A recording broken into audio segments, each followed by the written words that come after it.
The Memphis air was thick and humid, a familiar blanket that settled over Graceland like a warm, heavy sigh. Elvis Presley stepped out of the Cadillac, the roar of its engine fading behind him, replaced by the chirping of crickets and the rustle of leaves. He'd just wrapped up another movie in Hollywood, and while the work was good, the relentless schedule and the constant demands were a man thin. All he wanted was the quiet comfort of home, the familiar sight of his horses, and the peace that Graceland offered in spades. He stretched, feeling the stiffness in his shoulders ease slightly. "Glad to be back, boy," he muttered to Joe, his driver, who simply nodded with a knowing smile. Joe understood. Everyone who worked for Elvis knew how much he cherished his time. Here, away from the flashing lights and screaming fans. First stop, always, was the stables. Elvis loved his horses. They were majestic creatures, strong and graceful, and spending time with them was a balm for his soul. The scent of hay, leather, and horses filled his lungs as he pushed open the stable door. The familiar whinnies of his own steeds greeted him, and he chuckled, stroking the soft muzzle of his favorite Palomino, Rising Sun. As he moved deeper into the stable, checking on each horse, he noticed a new presence. Tucked away in a stall, diligently brushing a mare's mane with a practiced, gentle hand, was a young man he hadn't seen before. He was slight of build, with dusty brown hair that fell over his forehead, and his movements were quiet, almost like he was trying to disappear into the shadows of the stable. He hummed a low, tuneless melody, just barely audible. Elvis watched for a moment, intrigued. This wasn't one of the usual hands. This boy moved with an almost reverent respect for the animals, his touch light but firm. When he finally looked up, sensing Elvis's presence, his eyes widened and he froze, the brush still in his hand. A deep blush crept up his neck, and he quickly lowered his gaze, focusing intensely on the horse's flank, as if it held the secrets of the universe. "Afternoon," Elvis said, his voice a low rumble. The boy mumbled something barely audible, and nodded.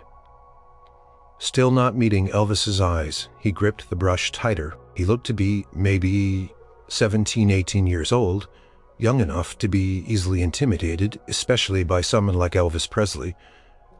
"New here?" Elvis asked, stepping a little closer, trying to make his voice sound friendly and non-threatening.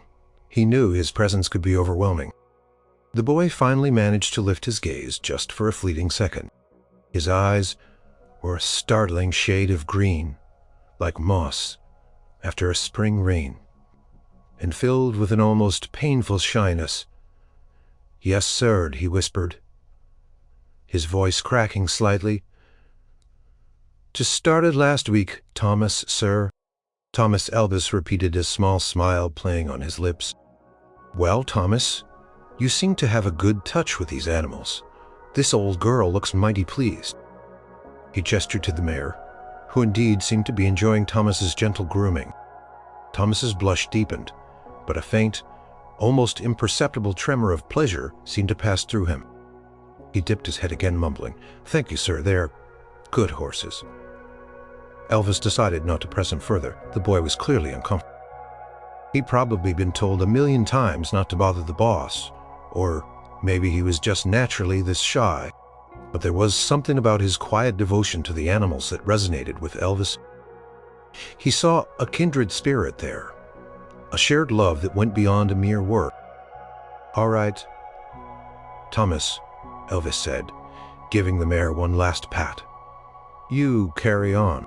He walked out of the stable, the scent of hay clinging to his clothes.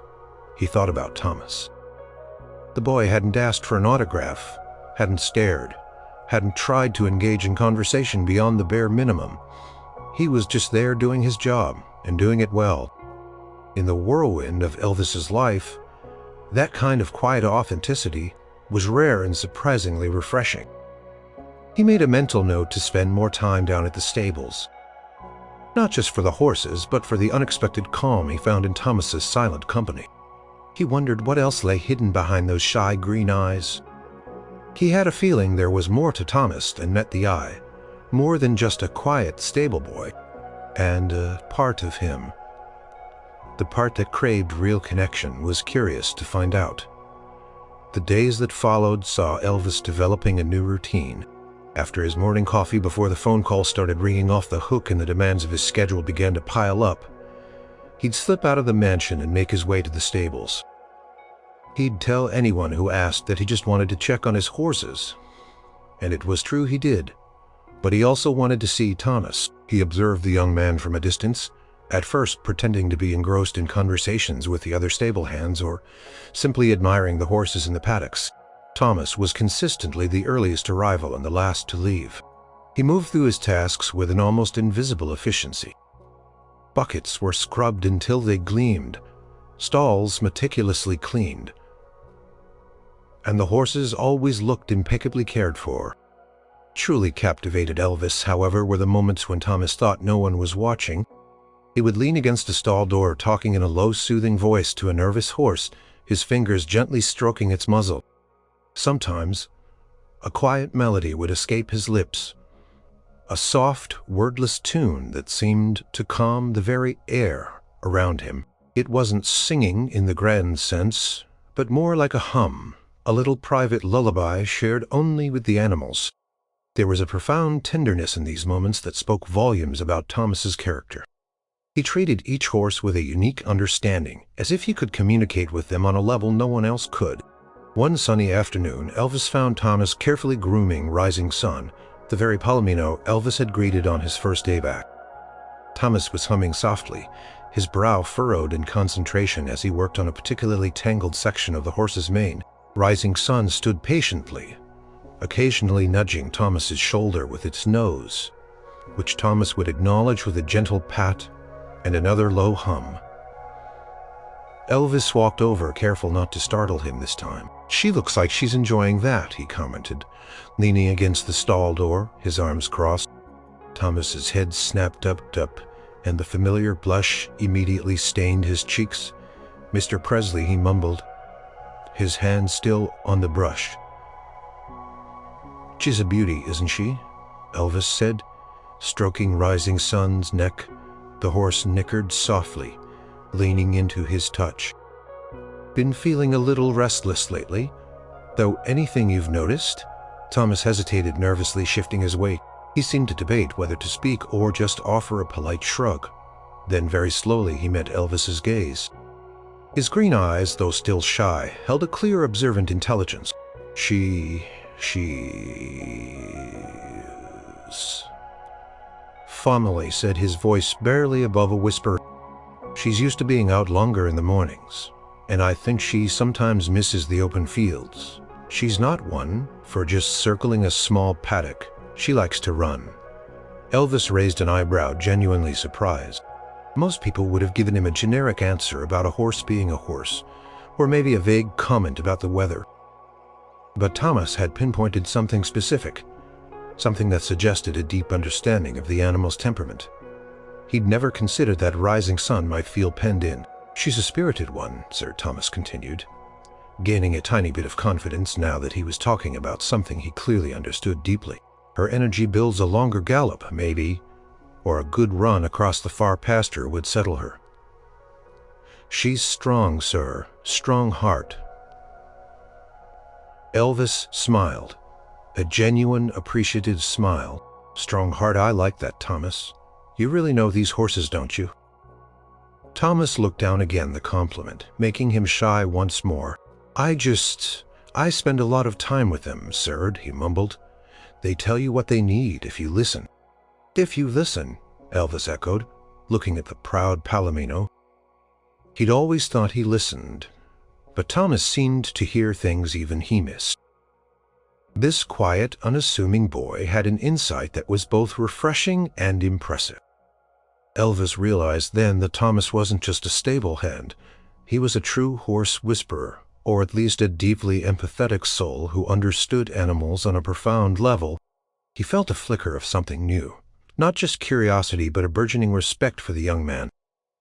He decided right then and there that he wanted to listen more to Thomas, not just about the horses, but about whatever else he might have to say. From that day on, Elvis made a conscious effort to bridge the silence that still largely defined his interactions with Thomas. He would arrive at the stables with purpose, not just to observe, but to engage. He'd ask Thomas specific questions about the horses, their moods, their appetites, any small changes he might have noticed. Thomas, though still reserved, found it a little easier to respond when the questions were direct and about a subject he knew intimately. One morning, Elvis decided to take a different approach. He found Thomas meticulously polishing a bridle, his brow furrowed in concentration. "Thomas," Elvis began, his voice soft, "you ever think about what these horses might be dreaming about?" Thomas paused, the polishing cloth still in his hand, and looked up, surprised by the unexpected question. "Dreams, Mr. Presley?" "Yeah," Elvis said, leaning against the wooden post, enjoying the quiet hum of the stable. "They sleep right so. They must dream. Do you think they dream of running wild, or of sugar cubes, or maybe even of flying?" Thomas considered this, a faint, almost imperceptible smile touching his lips. It was the first time Elvis had seen anything resembling a smile from him. I think they dream of comfort," Sir Thomas said slowly, his voice still quiet but gaining a little more firmness. "A soft bed of hay, fresh water and open air, and maybe a good run with the wind in their manes. They're simple creatures, mostly happy with simple things." Elvis nodded, absorbing Thomas's thoughtful reply. "Simple things," he mused. "Sometimes those are the best things, aren't they?" Thomas looked down at the bridle, resuming his polishing, but he didn't contradict him. The conversation had shifted slightly from horses to something a little more philosophical, and Thomas hadn't retreated entirely. It was progress. Over the next few days, Elvis would sometimes just sit on an overturned bucket in the corner of the stable, strumming a few chords on his guitar. Not singing, just letting the melody fill the air. Thomas would continue his work occasionally, glancing over, but Elvis noticed he seemed a little more relaxed. The soft music seemed to melt some of his shyness. One afternoon, a heavy rainstorm blew in, trapping everyone inside the stable. The air became cooler. Damp with the smell of wet earth and hay, thunder rumbled in the distance. Elvis was nursing a cup of coffee, and Thomas was carefully mending a tear in a horse blanket. "This kind of weather makes you want to just curl up and listen to the rain, doesn't it?" Elvis remarked, breaking the comfortable silence. Thomas nodded, his nimble fingers weaving a strong stitch. "It does, Mr. Presley. It's peaceful. The horses are quieter, too." "Do you ever get tired of it, Thomas?" Elvis asked gently, gesturing to the stable. "All this work, it's a lot of physical labor." Thomas paused, looking around at the familiar stalls, the horses munching contentedly. "No, sir," he said, surprising himself with the strength in his voice. "Not really. It's honest work, and I like being around the horses. They don't judge you." He added that last part almost to himself, a quiet, vulnerable admission. Elvis heard it. "No, they don't," he agreed, his voice softening even more. "People can be tougher to deal with than any horse, huh?" Thomas looked up. Then, and for the first time, a genuine, if still small smile touched his lips. It was a fleeting thing, but it was there, a true response to Elvis's shared understanding. "Yes, sir," he said, a tiny hint of amusement in his voice. "They certainly can." That was a breakthrough. A shared moment of quiet understanding. A slight easing of the rigid shyness. Elvis felt a warmth spread through him. He saw Thomas not just as a stable boy, but as a young man with thoughts and feelings, a quiet strength, and a clear, gentle soul. He was beginning to truly see Thomas, and Thomas, in turn, was beginning to truly see Elvis. Not just the king of rock and roll, but a man who valued honest conversation and quiet companionship. The wall between them was slowly, steadily coming down, one soft word at a time. As the days turned into weeks, the quiet conversations between Elvis and Thomas became a comforting rhythm at Graceland. Elvis continued, his morning visits to the stables no longer. Just observing but actively seeking out Thomas, he found a strange sense of peace in their shared solitude. It wasn't a friendship of boisterous laughter or grand adventures. but one built on shared moments of calm and thoughtful exchanges. Elvis often spoke about Graceland itself, but here, especially down here with you and the horses, it's quiet. It's real. Thomas would listen intently, his movements never faltering. He rarely interrupted, but his presence was a comforting, unjudgmental one. When Elvis finished speaking, Thomas would often offer a simple, profound observation. "It smells real too, Mr. Presley," he'd said one day, taking a deep breath of the stable air. "Like earth and life, not like exhaust and perfume." Elvis had chuckled at that, appreciating the honest description. "Exactly, Thomas, exactly." Gradually, Thomas began to share small fragments of his own life. He didn't have grand tales. His life was simple, hard-working. He'd grown up on a small farm not too far from Memphis, helping his father with chores from sunup to sundown. He talked about his love for the outdoors, his fascination with the changing seasons, and his deep connection to animals. "I always preferred being outside," Thomas confessed one afternoon, carefully checking a horse's hooves inside a classroom. "It felt cramped, like my thoughts couldn't breathe. But out here, everything makes sense. The way the grass grows, the way the horses." He understood that feeling of being stifled, though his experience was different. He knew what it was like to feel trapped by expectations, by walls, even golden ones. "You see things, Thomas," Elvis said. "Things most people walk right past. That's a gift." Thomas shrugged, uncomfortable with the compliment. But Elvis saw the faint color rise on his cheeks. He knew it meant something to the boy. They found a quiet spot near the back of the property, a small secluded area where a couple of old oak trees provided ample shade. Sometimes Elvis would just sit there plucking at his guitar strings, and Thomas would join him on a nearby tree stump during his break. No need for words, just the soft music, the rustle of leaves, and the comfortable presence of each other. One particularly hot day, Elvis brought out 2 cold sodas from the mansion. He handed one to Thomas, who took it with a surprised, grateful look. "Thank you, Mr. Presley," he said, taking a long sip. "Elvis," Elvis corrected gently. "My friends call me Elvis." He looked down at the soda can, then back up at Elvis, a hesitant, hopeful look on his face. "Elvis," he tried the name, feeling foreign and precious on his tongue. "That's right, Thomas," Elvis said, smiling. "Just Elvis." That small exchange felt like a significant step. It formalized the informal, acknowledged the growing connection. Thomas, who had always kept a respectful distance, felt a subtle shift. He was no longer just a stable hand in the king's employ. He was someone Elvis was choosing to spend time with, someone he was opening up to.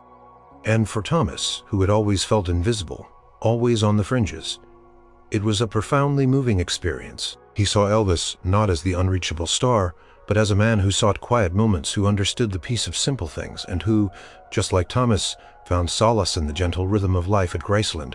Their shared solitude was forging an unbreakable bond, quiet as a whisper, but strong as the old oak trees that watched over them. The invitation came unexpectedly. Elvis had been practicing a new song on his guitar, sitting on the sprawling front porch of Graceland, the afternoon sun casting long shadows across the manicured lawn. Thomas was tending to the rose bushes that lined the driveway, carefully pruning dead blooms, a task he often took on in addition to his stable duties. The melodic notes of Elvis's guitar drifted over to him, a familiar, comforting sound. Elvis stopped playing mid-chord. "Hey, Thomas," he called out, his voice carrying easily across the peaceful grounds.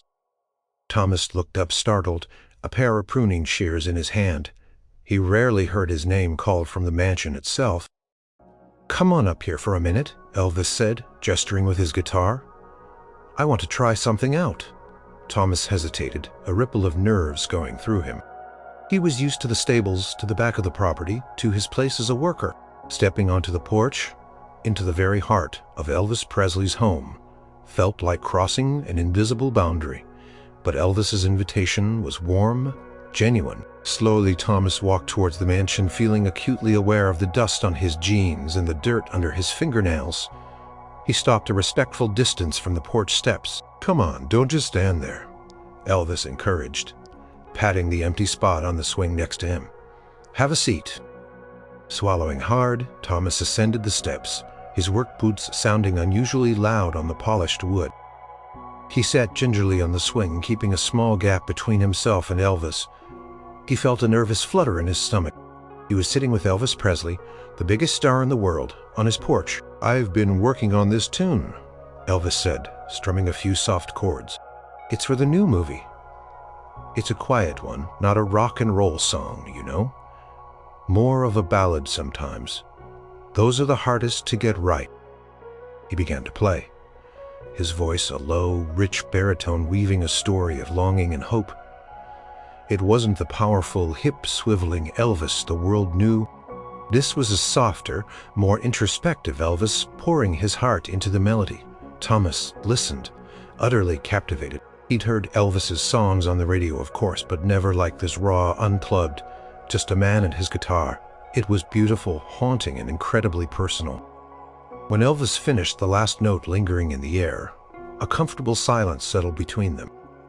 Thomas found himself unable to speak, too moved by the performance.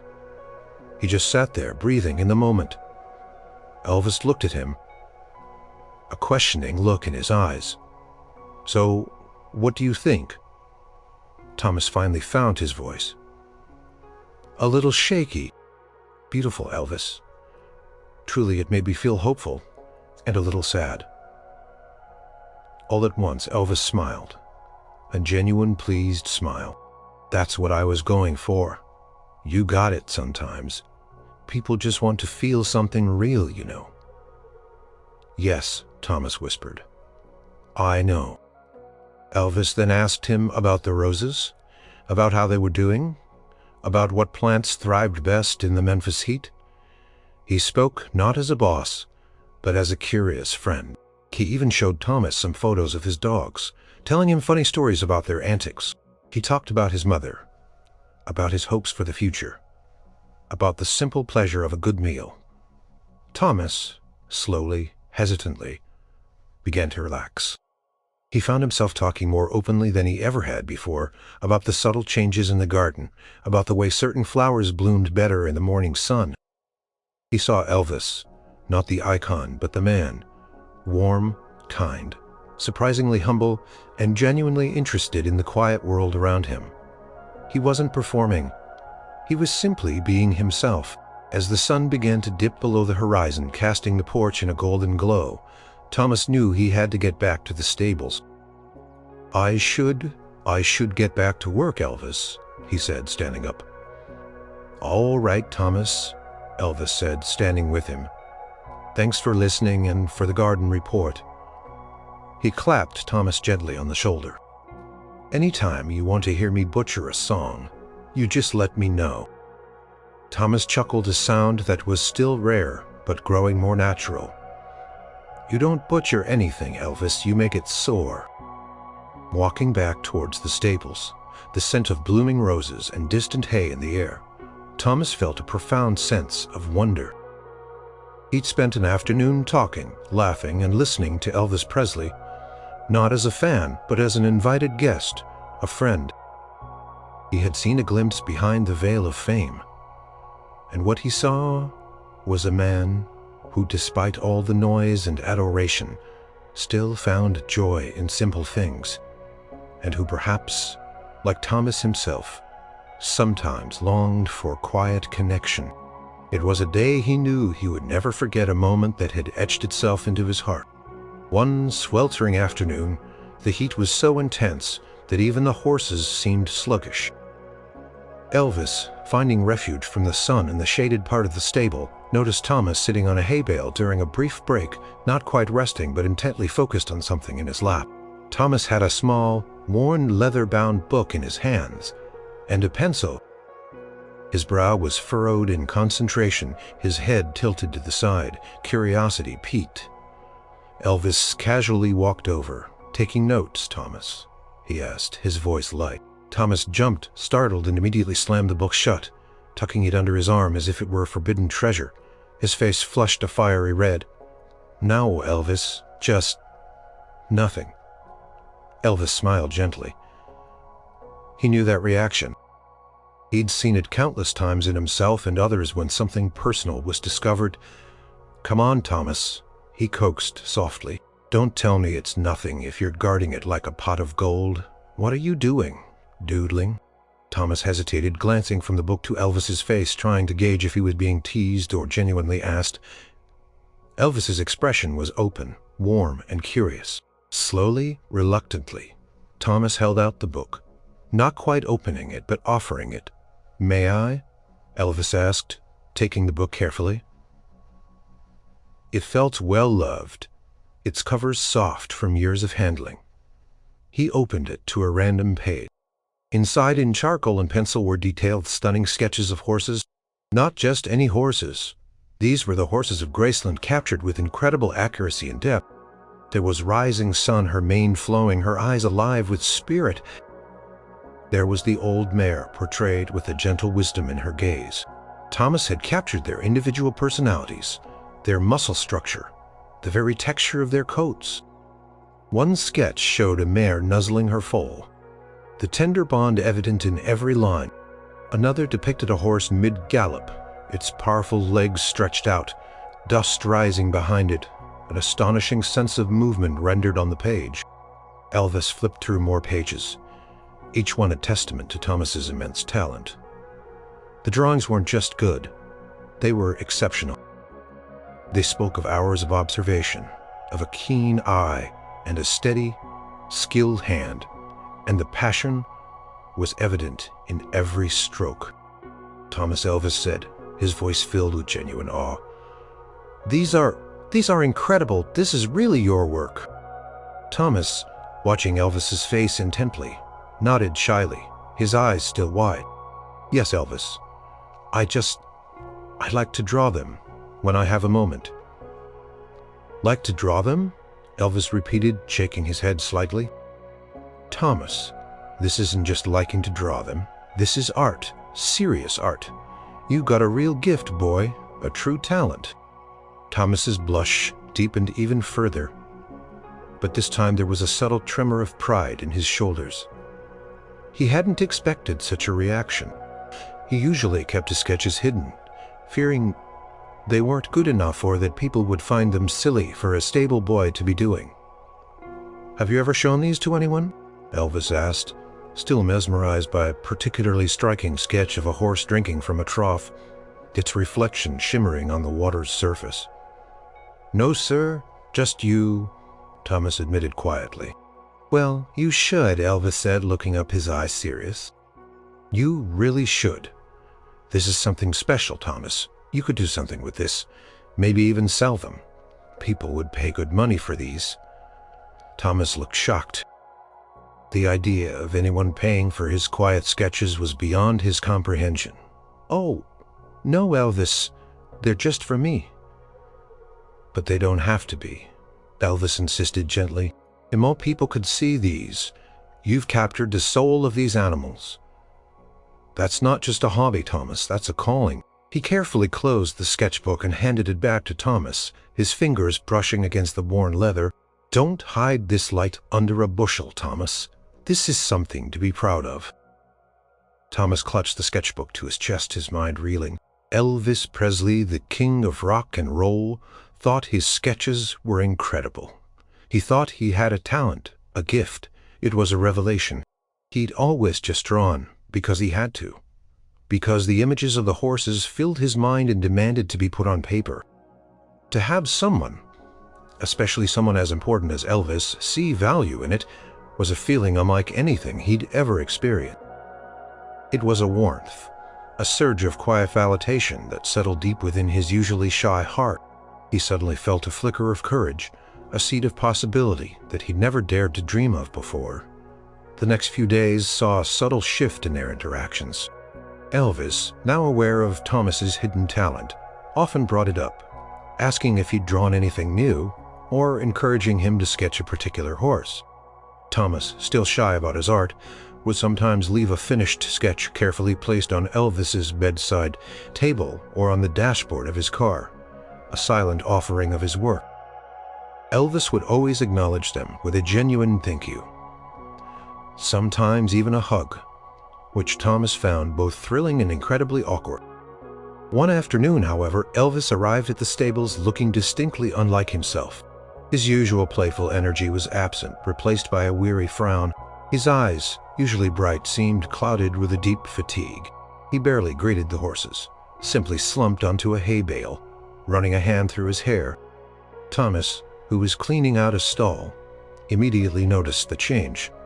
He paused his work, a quiet concern growing in his chest. "Elvis," he ventured, his voice soft, "is everything all right?" Elvis sighed, a long, drawn-out sound that seemed to carry the weight of the world. It's a lot. Thomas, everything wanting a piece of you. Sometimes I feel like I'm not a man anymore, just a product, like there's no room to just breathe." Closing his head back against the wall, closing his eyes. "Sometimes I just want to disappear." He had no idea the pressures Elvis faced, but he could hear the genuine pain in his voice. He knew what it felt like to want to disappear, though for very different reasons. He quietly finished his task, then approached Elvis, sitting down on a smaller bale nearby. He looked at the young man, really looked at him. Thomas was always there, steady, quiet, unasking. A rock in the swirling currents of Elvis's life. "Do you ever feel like that?" Elvis asked, his voice low, "Like you just want to disappear?" "Sometimes, when I was younger, I used to wish I was invisible. Didn't have much to say, didn't feel like I fit in anywhere, just faded into the background." Picked up a piece of straw, twirling it between his fingers. "That's partly why I started drawing. It was something I could do on my own, something that felt like mine, something that didn't need anyone else to understand. And now," Elvis asked gently. "Now." Thomas looked up, meeting Elvis's gaze. "Now it feels different since you saw my drawings. It feels like maybe I don't have to be invisible anymore. Like maybe I have something to show." He paused. Then his voice dropped to a near whisper. "I always dreamed of just drawing horses, maybe illustrating books about them, or painting them, but it always felt like a silly dream. Like something I couldn't ever really do, being just a stable boy." Elvis scoffed. "Thomas, you're more than that. You're an artist, a truly talented one. And don't ever let anyone tell you your dreams are silly, especially not yourself." He leaned forward, his eyes earnest. "Dreams are what keep us going, Thomas, no matter how big or small. And yours, they're not small. They're beautiful, and they deserve to be seen." A lump formed in Thomas's throat. No one had ever spoken to him like that. No one had ever validated his quiet aspiration, his deepest, most hidden hope. He had always believed that his humble background, his shyness, would keep him tethered to the stable forever in the shadows. But Elvis, the great Elvis Presley, was telling him he could soar. "You really think so?" Thomas asked, his voice thick with emotion.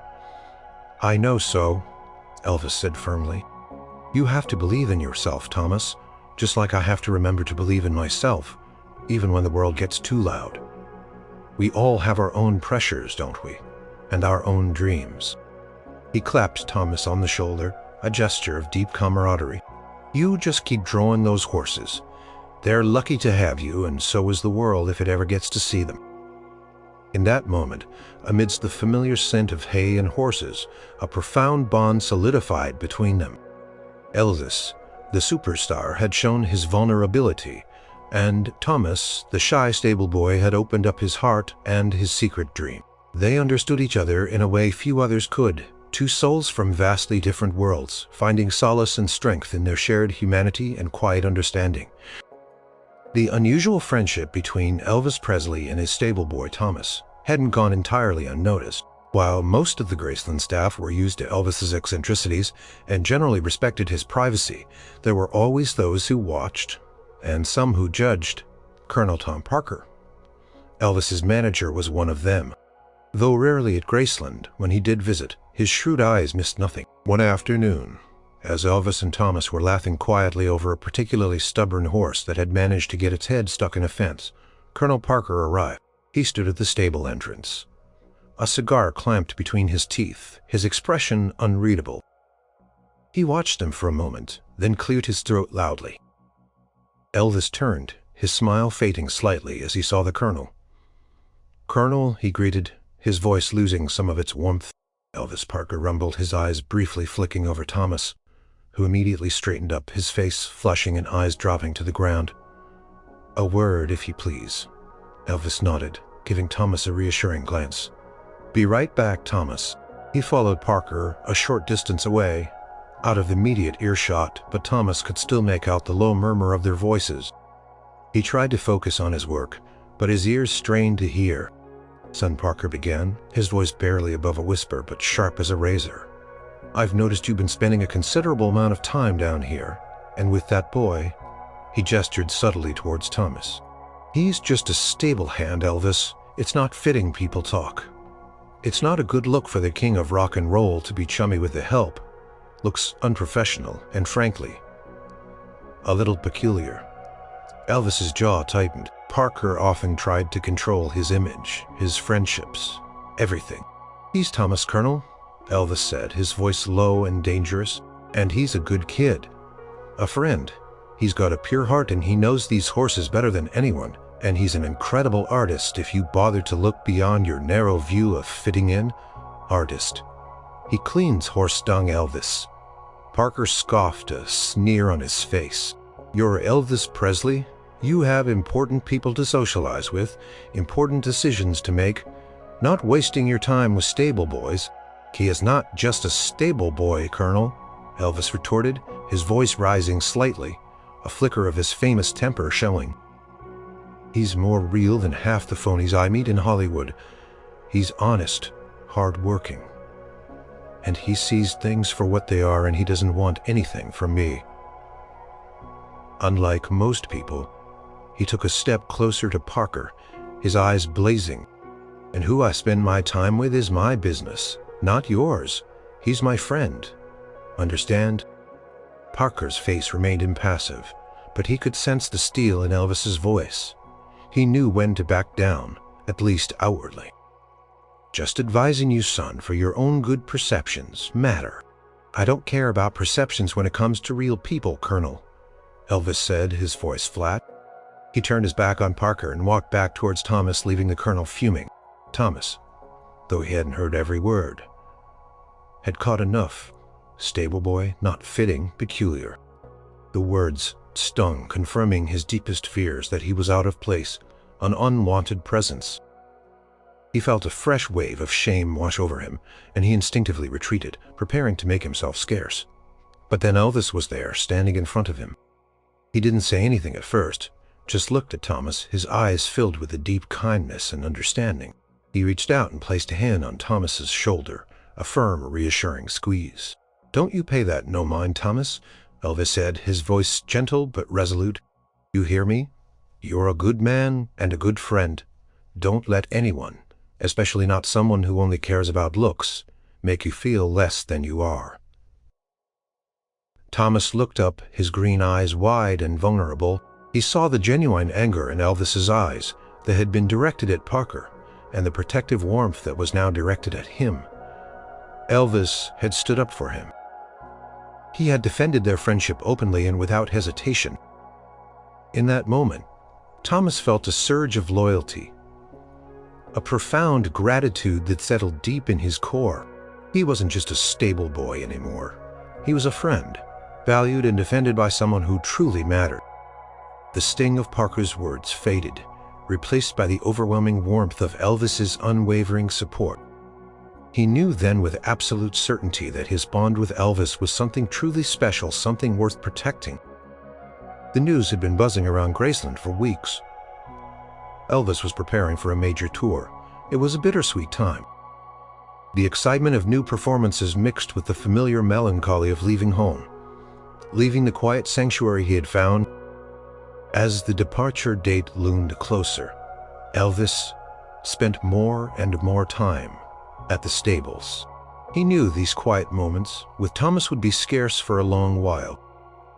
He found himself talking more, telling Thomas about the cities he'd visit, the energy of the crowds, and even his anxieties about being away from Graceland for so long. "It's a different kind of wild out there, Thomas," Elvis said one afternoon, leaning against Rising Sun's stall, his voice tinged with wistfulness. "Not like the horses running free. It's a human kind of wild. Exciting, sure, but also draining. I'll miss this quiet. I'll miss you, boy." Thomas, who was carefully coiling a length of rope, felt a pang in his chest. He would miss Elvis terribly. Graceland would feel empty without his early morning visits, his gentle questions, his quiet presence. Their bond, built on shared solitude and understanding, had become a cornerstone of Thomas's life, filling a void he hadn't even known he had. "I'll miss you too," Elvis Thomas admitted, his voice a little thicker than usual. He tried to sound strong, but the thought of Elvis being gone for months was a heavy weight. Elvis looked at him, a soft, understanding smile on his face. "It's not forever, Thomas. I'll be back." He reached into his pocket and pulled out a small, carefully wrapped package. "I got something for you." Thomas took the package, his brow furrowed in surprise. He rarely received gifts, and never from Elvis. He carefully unwrapped it. Inside was a brand new high-quality leather-bound sketchbook, much larger and finer than his worn one, and a beautiful set of charcoal pencils and drawing pens. The paper was thick, creamy, and inviting. He ran a hand over the smooth cover of the sketchbook, then picked up a pencil, feeling its weight and balance. It was an artist's dream. "Elvis," he whispered, looking up, his eyes shining with unshed tears. "This is it's too much, thank you." "It's not too much, Thomas," Elvis said gently. "It's for that talent of yours I want you to keep drawing every day. Don't stop, you hear me? Don't let anything make you stop. Not doubts, not people, not even me being gone. This is for you to keep that dream alive. And when I get back, I want to see this whole book filled with those magnificent horses of yours." Thomas clutched the sketchbook to his chest. It wasn't just a gift. It was a symbol, a promise, an affirmation of his worth and his dream. "I will." "Elvis," he vowed, his voice husky with emotion, "and I want you to write to me. Send me some of your sketches. Let me know how the horses are. Let me know how you are. You've got my address." Thomas nodded, overwhelmed. Elvis, dressed in a sharp suit, paused at the stable gates before getting into the car. Thomas was waiting there, having just finished his morning rounds. It was a brief, poignant farewell. "Take care of the horses, Thomas," Elvis said, his voice quiet, "and take care of yourself." He extended his hand, and Thomas took it, their handshake, firm and meaningful. It was a handshake between equals, between friends. "You too," Elvis Thomas replied, his voice barely a whisper. "Have a safe trip." As the Cadillac pulled away, a flash of chrome disappearing down the long driveway, Thomas stood there, the new sketchbook heavy in his hands. The stables felt emptier than usual, a deep quiet settling in. But as he looked down at the beautiful sketchbook, a quiet resolve filled him. Elvis was gone, but he hadn't just left. He had left behind a promise, a challenge, and a profound sense of self-worth that Thomas had never known before. He was no longer just the shy stable boy. He was Thomas, the artist, the friend, and he had a future to draw. Weeks turned into months, each one filled with the familiar rhythms of stable life, but now tinged with a new purpose for Thomas. Graceland felt different. Without Elvis's presence, quieter, yes, but also a little less vibrant. Yet the absence also highlighted the profound impact Elvis had had on Thomas's life. True to his word, Thomas drew.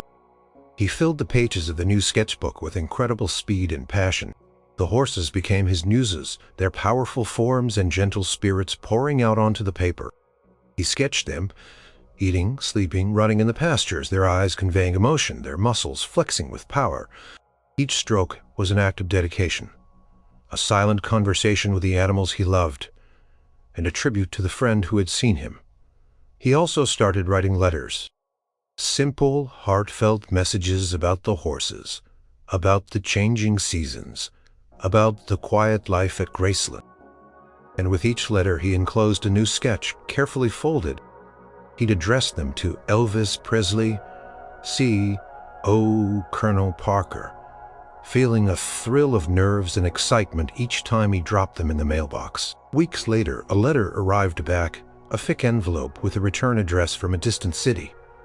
Thomas's hands trembled as he opened it. Inside was a short typewritten note from Elvis himself, tucked around a personal handwritten one. Dear Thomas, just wanted to let you know your letters and drawings are the highlight of my weeks out here. They remind me of home and they remind me of peace. Your sketches are getting even better if that's possible.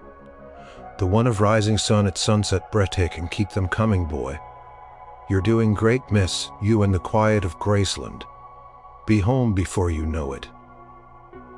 Your friend Elvis. Thomas read the letter over and over, a warmth spreading through him. Elvis remembered. Elvis cared. Elvis saw his growth. The confidence Elvis had instilled in him slowly began to blossom. Thomas still had his quiet moments, but he no longer felt the desperate need to be invisible. He started talking more to the other stable hands, even cracking a rare joke. He began to suggest improvements for the stable. Ideas gleaned from his careful observations, and people started listening. They saw the meticulous care he took, the genuine love he had for the animals, and they began to see the quiet wisdom he possessed. He even started showing his sketches to the other staff members who often passed through the stable. Their reactions were overwhelmingly positive. Thomas, you drew this. It's magnificent, one of the cooks exclaimed. You should sell these. Thomas would blush, but he wouldn't hide the sketchbook anymore. One day, a wealthy horse breeder, who often visited Graceland to consult with Elvis's trainers, saw Thomas's drawings. He was captivated. Young man, he said, his voice firm, I would pay good money for a portrait of my prize stallion. Would you be willing? Thomas's heart pounded. This was it. The chance. He remembered Elvis's words. You could do something with this. He took a deep breath. Yes, sir, he said, his voice clear and steady. I would be honored. The commission was a success. Thomas worked tirelessly, pouring all his talent and passion into the drawing. The breeder was thrilled, and he paid Thomas generously. It was the first money Thomas had ever earned from his art, and it felt like a triumph, not just for the money, but for the realization of a dream. He used a portion of it to buy more art supplies, and the rest he saved, dreaming of a small studio of his own one day. Thomas still worked at Graceland, caring for the horses he loved, but now he was also an artist. He was still quiet, still preferred the company of animals, but he walked with a new lightness, a quiet certainty. He had found his voice, not in words, but in the stroke of a pencil, encouraged by the unlikely friendship of a superstar who saw beyond the labels and recognized the potential within him. He often thought of Elvis out there on tour, shining under the spotlight.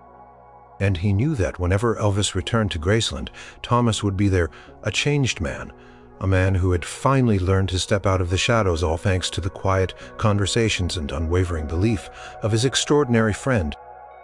The stable boy was no longer just a stable boy. He was Thomas, and his future, like the horses he loved to draw, was finally running free.